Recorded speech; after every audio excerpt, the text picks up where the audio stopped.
O ito, hindi ito kwentong barbero ha. Ayon sa DOLE o Department of Labor and Employment, nagkukulang na raw ng mga barbero, hairdresser at beautician sa Pilipinas.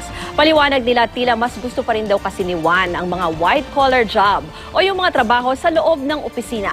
Live mula sa Quezon City, si Dano Tingkungko may paandar. Dano?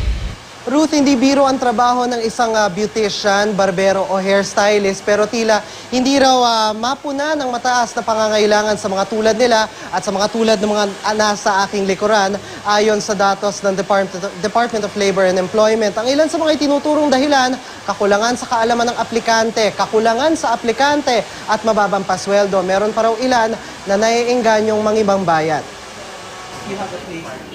Mahigit isang linggo nang nakadisplay ang anunsyong ito sa bungad ng salon ni Jay. Naghahanap sila ng isang senior hairstylist. Nakaapat na raw silang senior stylist mula noong nakaraang taon.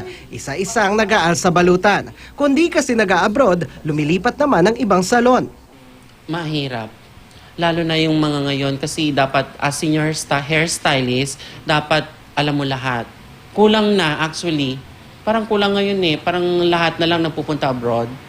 Parang kulang na yung mga hairdressers dito sa Philippines. Kasi nga yung mas malaki yung offer abroad than here. Pero kahit si Jay, di iniisip na ito ang papasukin trabaho. Ang dating kursong education, iniwan para kumuha ng cosmetology. Ngayon, 14 na taon na siyang beautician at co-owner ng salon niya. No, I never thought nga na maging ganito ako I'm into this profession. Never kong pinangarap. And then, wala lang, parang nag-enjoy lang ako na magpaganda sa mga sa mga clients, ganon. Si Mang Reynaldo di rin naman inakalang balang araw magtatayo rin siya ng sariling barberya. Ang lolo tatay niya kapwa barbero pero gusto raw niyang magpiloto. Nang naon siya may ang pag-aaral, namasada muna ng tricycle bago nagpasyang ituloy ang tradisyon ng pamilya. Yun lang, hindi ka hirap sa hindi ka bilad sa init, sa maghapon, nandito ka lang sa shop. Ganon, tapos kwentuhan kayo ng mga kasama mo sa trabaho, ganon. Pero walang nakakatawa sa kita ni Reynaldo. 250 hanggang 600 pesos kada araw depende sa magpapagupit sa kanya. Kung nakaka-bad hair day ang stress sa trabaho nila, tila buhok naman daw na nalalagas ang mga tulad ni na Jay at Reynaldo sa bansa. Sa isang survey na ginawa ng Bureau of Labor Employment Statistics noong 2012, lumabas na mahigit 1,000 barbero, hairdresser, beautician, manikurista at pedikurista ang kulang sa buong bansa. Ang kakulangang ito bahagi ng halos 7,000 job vacancies sa service workers and shop and market sales workers sector na bumubuo sa 4.5% ng kabuuang job vacancy sa bansa. Inaabot daw ng hanggang 3 buwan bago ito mapunan. Sa kaso ng mga barbero at hairdresser, madalas daw inaabot na mahigit 2 buwan bago makahanap ng bago. Kung ikaw ay barbershop owner, may lumayas ka o na-dismiss o nag-resign na barbero, kinakailangan mo ang 2.3 months. Bago ka makakuha ng isang barbero o hairdresser na qualified, na gusto mo, nasuswelduhan mo ng sweldong industry rate. Ayon sa survey, samot-sari ang dahilan kung bakit nahihirapan ng mga employer na mapunan ng mga bakanteng trabaho.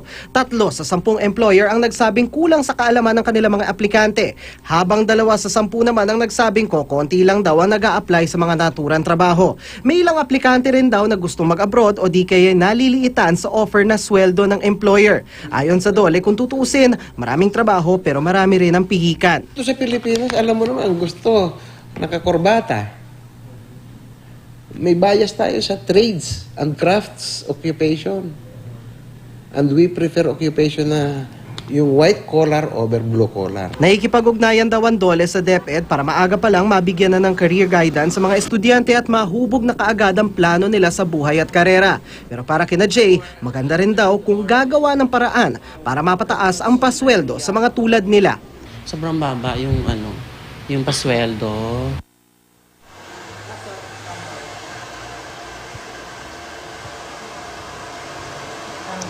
Ruth, bukod sa career guidance, isa rin daw sa mga makatutulong sa tinatawag na job mismatch ng DOLE dahil kinoconsider nila ito na isang example ng job mismatch ang K-12 program ng DepEd na susi raw para ma-develop maaga pa lang ang mga core skills na kailangan sa anumang larangan ng trabaho katulad ng communication skills at teamwork. Ruth? Maraming salamat Dano Tingkungko at sa iyong paandar.